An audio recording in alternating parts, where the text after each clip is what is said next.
Magandang araw po, ito po ang Agri TV dito sa Bacal, Camarines Norte. Bali, ito po yung update as of now. Ito na po yung kalagayan ng ating cabbage.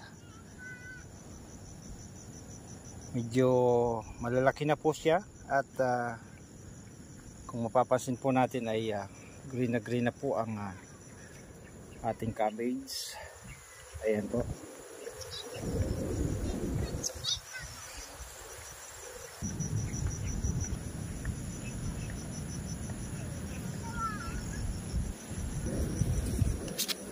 Ito po yung first part o first wave ng lipat tanim ng cabbage.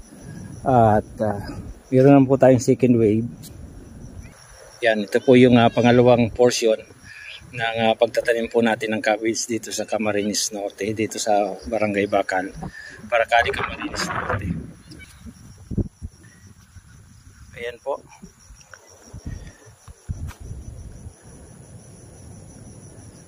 Green na green po siya as of now po.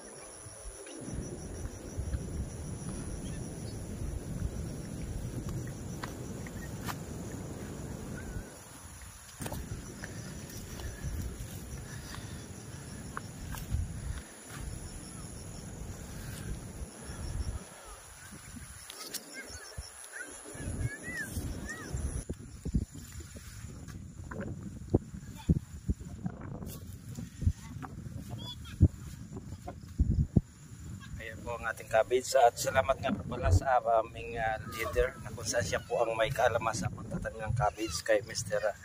Quincy Junation.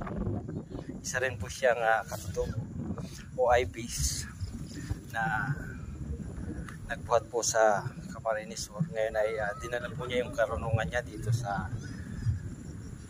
Paracali, Camarines Norte sa Barangay Bacal. Salamat po Brother Quincy Junation sa iyong tulong at teknolohiya na pinakami dito sa ating kapatid na katutong dito sa Bacal, Camarines Norte.